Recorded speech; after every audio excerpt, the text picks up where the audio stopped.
Hey, I'm Susan King, 30, a data analyst from Miami.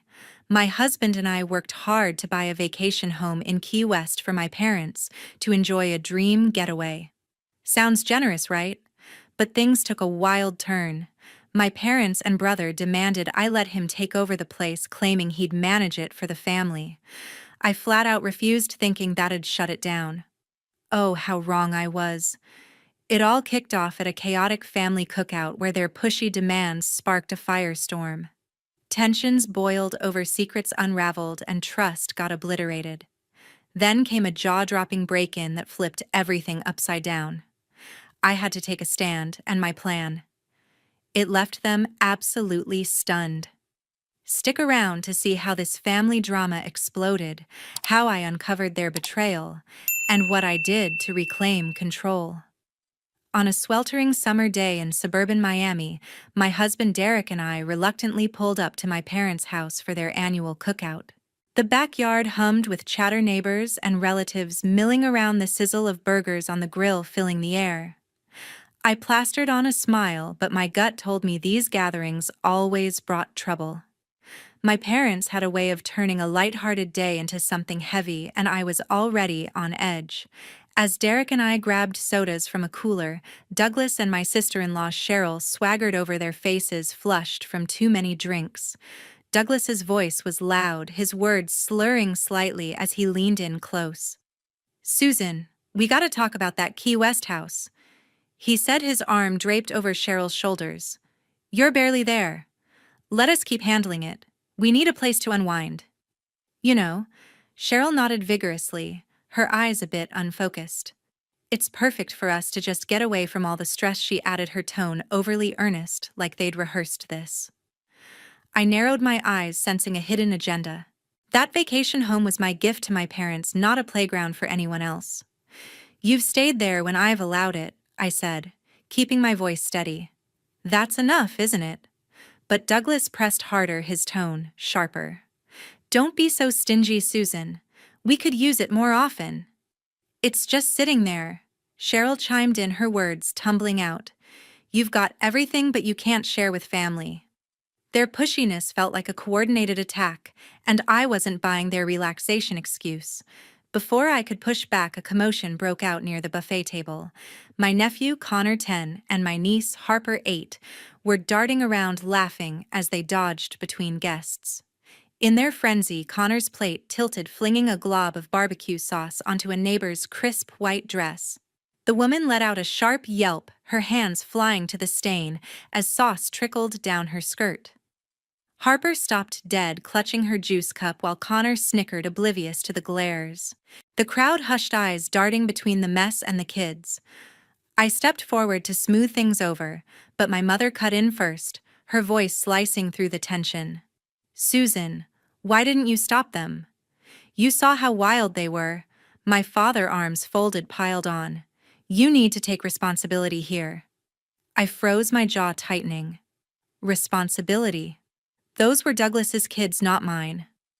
Derek's hand brushed mine, a silent signal to stay calm, but my patience was thinning. "They're not my children," I said, my voice low but firm.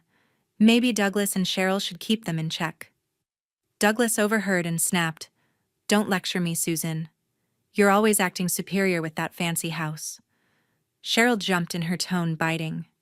"Yeah, you're sitting on that property, but you won't even help us out." The words stung, drawing curious glances from the guests.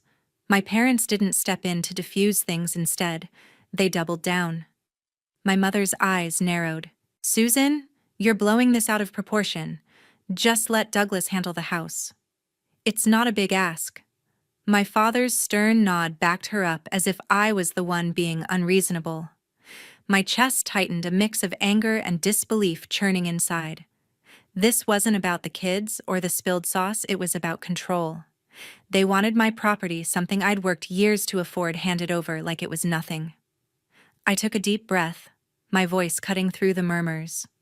"No. That house is for Mom and Dad to enjoy, not for anyone else to take over." End of discussion. Douglas's face reddened, and Cheryl's glare could have burned a hole through me. The backyard fell silent, the tension thick enough to choke on. Derek tugged my sleeve, his voice low. We should go. I nodded, my heart racing with frustration. We gathered our things and headed for the car, the sounds of the cookout fading behind us. As we drove off, a bitter taste lingered. My family wasn't just asking for a favor, they were trying to claim what wasn't theirs. I had no clue how much deeper their betrayal would run. A few days after the cookout, my mother started calling nonstop, her tone dripping with urgency. My phone buzzed relentlessly, her name flashing on the screen every few hours. I sighed, already dreading the conversation, but I picked up on her fifth call that day. Susan, you need to stop being so stubborn, Mom said, her voice sharp and insistent. Douglas needs access to the Key West house. He's under so much pressure, work the kids, everything. Let him keep managing it. It's the least you can do for family. Her words felt like a lecture, as if I owed Douglas something for existing. I gripped the phone, my patience fraying. Mom, he's stayed there before when I allowed it, I replied, trying to keep my tone calm. Why does he need to manage it now? But she doubled down, her voice softening into a manipulative plea. He just needs a break, Susan. You have so much. Why can't you share? I ended the call abruptly, her words echoing in my head. Something wasn't right. Douglas had been pushy at the cookout, and now Mom was piling on. I couldn't shake the feeling they were hiding something. That night I sat at my desk scrolling through emails from the utility company for the Key West house. Derek leaned over my shoulder, sensing my unease. What's wrong? He asked.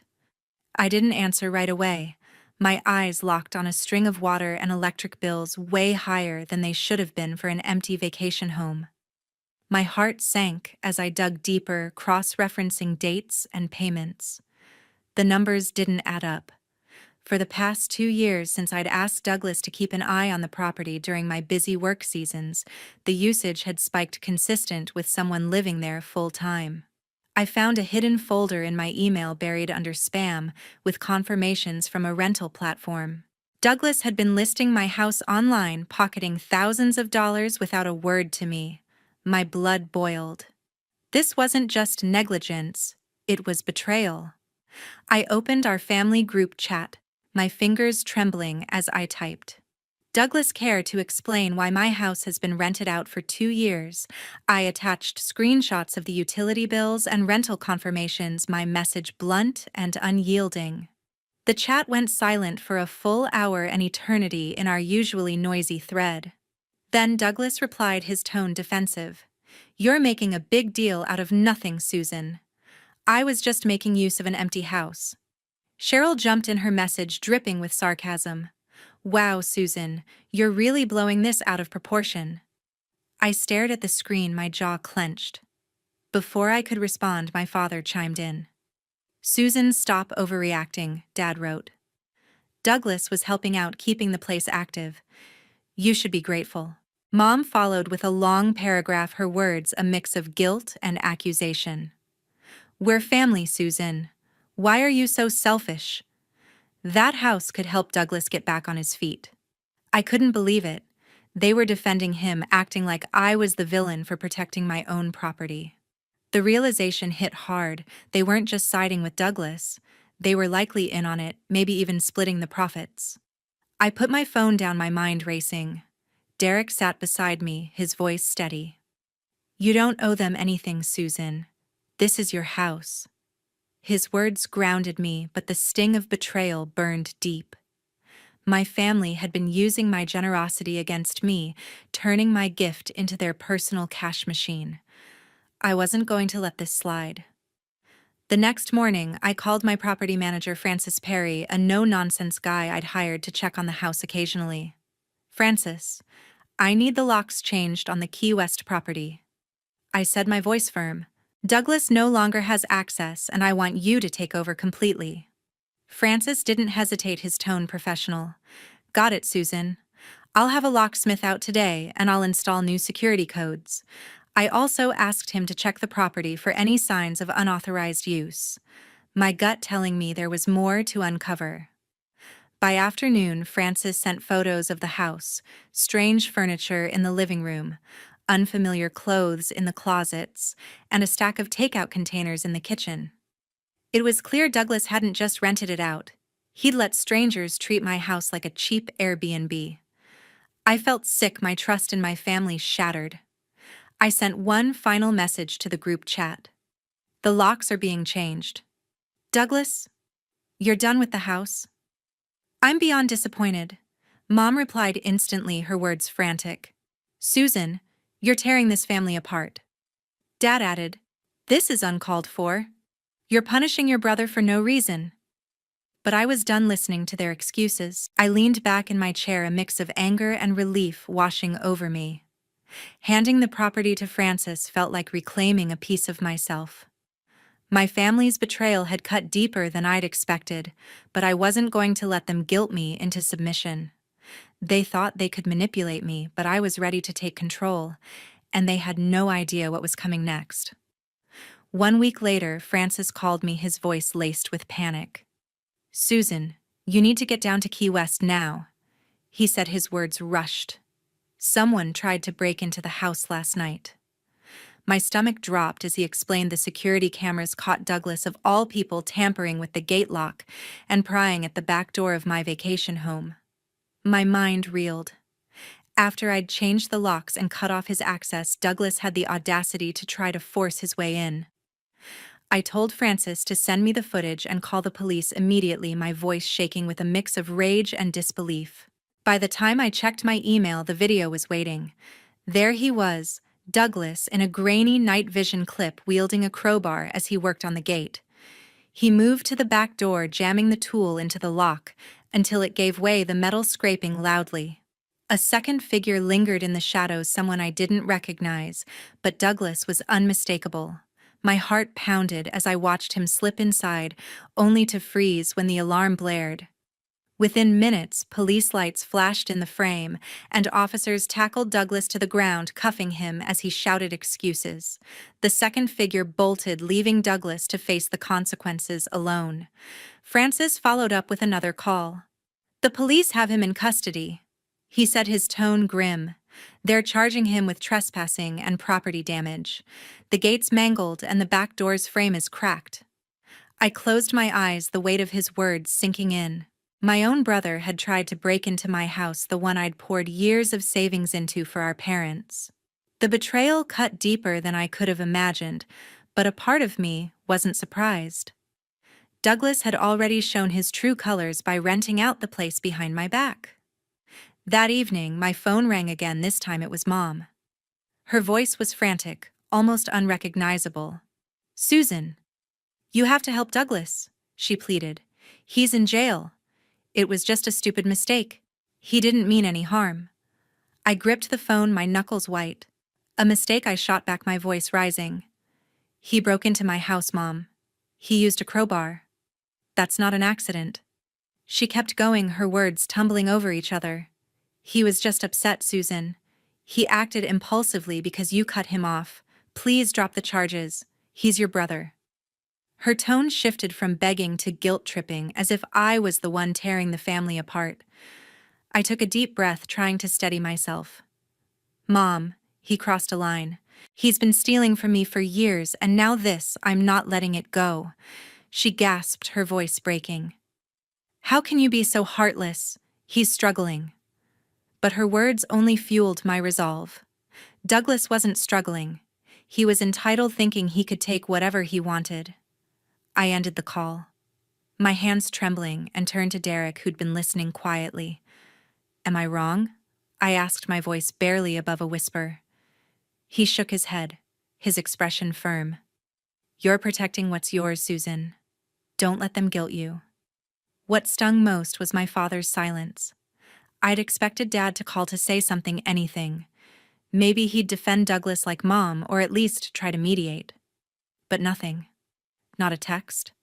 Not a voicemail. His absence spoke louder than any argument, and it hurt more than I wanted to admit. My parents had always favored Douglas, but this letting him face legal consequences without a word felt like they were abandoning me too. I stared at my phone, the screen dark, and felt a hollow ache in my chest. I called Francis back the next day, my mind made up. Don't let anyone near the property without my approval, I instructed. And keep the police report on file. I'm not dropping the charges. Francis agreed, his voice steady.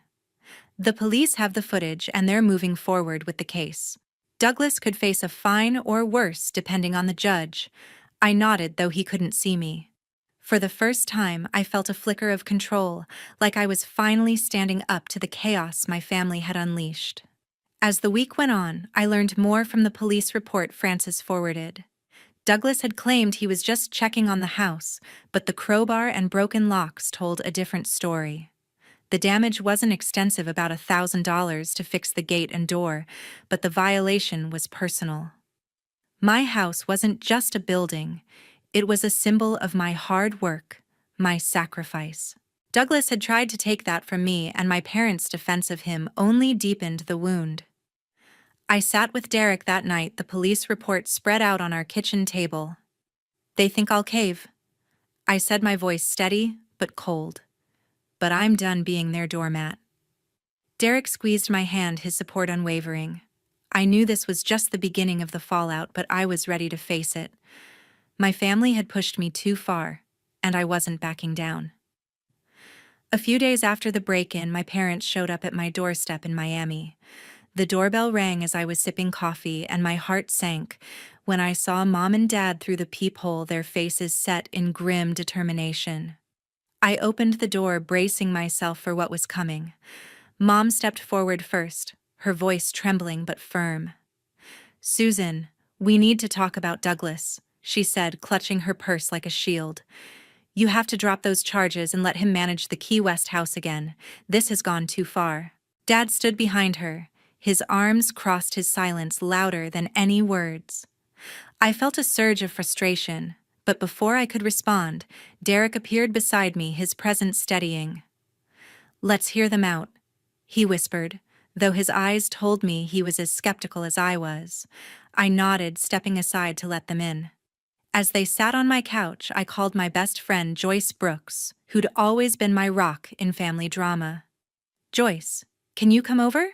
I asked, needing her sharp perspective. She arrived within minutes, her calm demeanor a stark contrast to the tension in the room. Mom wasted no time. "Susan, you're ruining your brother's life," she said, her eyes glistening with tears. "Those charges could destroy him. He made a mistake, that's all." Dad finally spoke, his voice low and authoritative. "You've always been too hard on Douglas. Give him back access to the house, it's for the family." Their words hit like a punch, as if I was the one in the wrong for protecting my property. I took a deep breath, my voice steady but sharp. "Let's get one thing straight," I said, locking eyes with Mom. "Douglas didn't just make a mistake. He rented out my house for 2 years, pocketed thousands, and then broke in with a crowbar when I cut him off." "And you're defending him?" Joyce nodded beside me, her expression fierce. "Susan's right," she said, her voice cutting through the air. "Douglas betrayed her trust, and you're acting like it's her fault." Mom's face crumpled, but she pushed back. "He's struggling, Susan. You have so much. Why can't you help him?" Dad leaned forward, his tone accusing. "You're tearing this family apart over a house. It's selfish." I felt my blood boil, their favoritism laid bare. Joyce squeezed my hand, urging me to stay focused. I stood up, my voice rising. "You've always put Douglas first," I said, my words spilling out. "You knew he was renting out my house, didn't you? And you did nothing. You let him steal from me, and now you're here begging for him." The room went silent, the truth hanging heavy. Mom's eyes widened, but she didn't deny it. Dad's jaw tightened, his silence confirming my suspicions. I felt a mix of anger and clarity, like a fog lifting. "I'm done," I said, my voice cold but resolute. "I'm selling the Key West house. It's caused nothing but drama, and I won't let it be a weapon against me anymore. And after this, I'm done with you. All of you." Mom gasped, tears streaming down her face. "Susan, you can't mean that," she choked out. "We're your family." Joyce stepped in, her voice calm but firm. "Family doesn't manipulate and betray like this," she said, looking straight at Mom and Dad. Susan's setting boundaries, and you need to respect that. Dad shot up from the couch, his face red with anger. This is ridiculous, he snapped. You're throwing away everything over your pride. He stormed out, slamming the door behind him. Mom stayed sobbing into her hands. Please, Susan, don't do this, she begged. We can fix this. I shook my head, my heart heavy but certain. You had years to fix this, I said quietly. You chose Douglas over me every time. I'm done letting you guilt me into giving up what's mine. I opened the door, my gesture clear. Mom stood, her shoulders shaking, and walked out, her cries echoing in the hallway. I closed the door, the sound final like a chapter ending. Derek pulled me into a hug, his voice soft. You did the right thing, he said. Joyce nodded, her eyes warm. You're stronger than they'll ever know, she added. For the first time in weeks, I felt a weight lift. Setting boundaries wasn't easy, but it was freeing. I'd given my family every chance, but they'd shown me who they were. Now I was ready to move forward, no matter how much it hurt. 1 month later, Joyce and I sat down to plan my next move. We were at my kitchen table in Miami, papers spread out, coffee mugs steaming between us. The weight of my family's betrayal still lingered, but I felt a spark of determination. Joyce, ever the voice of reason, leaned forward, her eyes bright with conviction. Susan, you don't need that Key West house dragging you down, she said, tapping the table. Sell it, move on, and do something meaningful with the money. Her words hit home, and an idea formed, one that felt both liberating and defiant. I decided to sell the vacation home, but not just to cut ties. I wanted to turn this mess into something positive. After researching local charities, I chose one that supported underprivileged kids in Florida, providing them with school supplies and mentorship. Donating a chunk of the sale proceeds felt right away to reclaim my power and make a difference. Joyce grinned as I outlined the plan. This is you taking control, she said, her voice warm. Your family won't see this coming. Drafting the letter to my parents and Douglas was the hardest part. I sat at my laptop, my fingers hovering over the keys, each word deliberate. Dear Mom, Dad, and Douglas.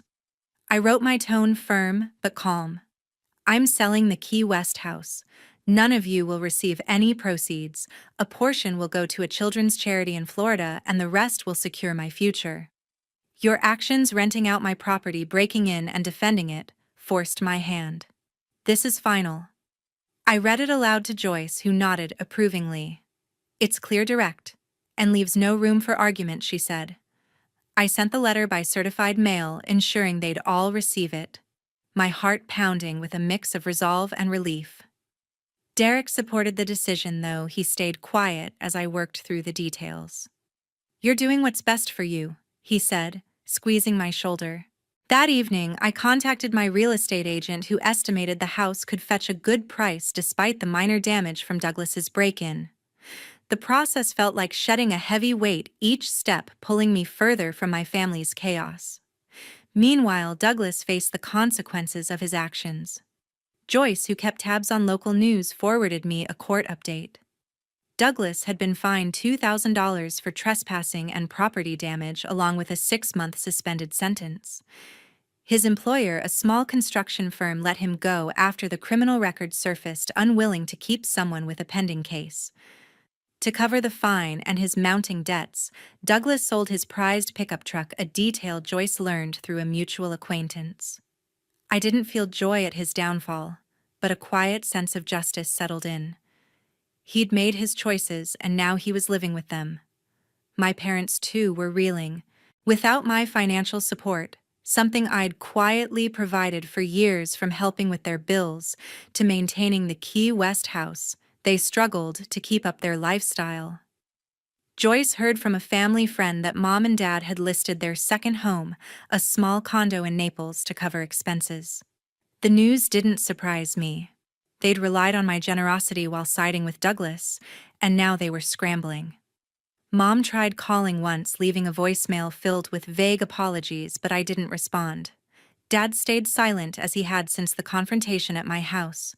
Their absence, once painful, now felt like freedom. As the sale of the Key West house moved forward, I met with the charity's director, a kind woman named Elena. I explained my plan to donate a third of the proceeds, enough to fund scholarships for dozens of kids. Elena's eyes lit up, her gratitude genuine. "This will change lives," she said, shaking my hand. I felt a warmth I hadn't in months, like I was finally building something good from the wreckage of my family's betrayal. Joyce, who joined me for the meeting, squeezed my arm. "You're turning their mess into something beautiful," she whispered. The real estate agent called a week later with an offer just above our asking price. I accepted, my heart racing as I signed the paperwork. The house, once a symbol of my generosity, had become a battleground. Letting it go was like closing a door on years of manipulation. I kept Joyce and Derek updated, their support a lifeline through the process. The charity donation was finalized soon after, and I received a heartfelt letter from Elena detailing how the funds would help kids in need. Reading it, I felt a surge of pride, something my family could never take away.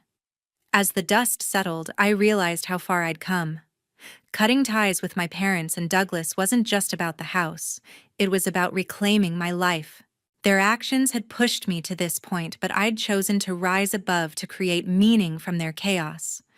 Joyce and Derek stood by me, proof that family could be chosen, not just inherited. I wasn't sure what the future held, but for the first time, I felt ready to face it on my terms.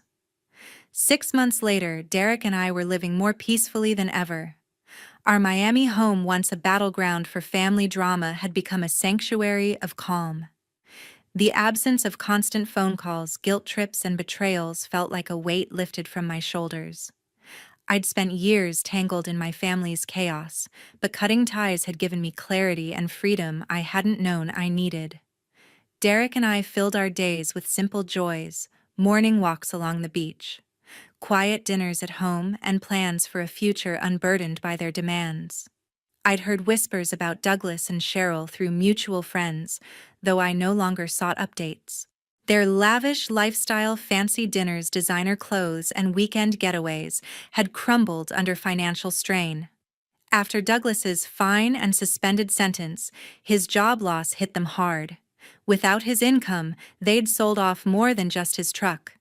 Their boat, a symbol of their excess, was gone too. Cheryl, who'd once bragged about their perfect life, now posted less on social media, her silence telling a story of downsizing and struggle. I didn't wish them ill, but their choices had led them here, and I felt no guilt for stepping away. My parents' mom and dad had retreated into a quieter existence.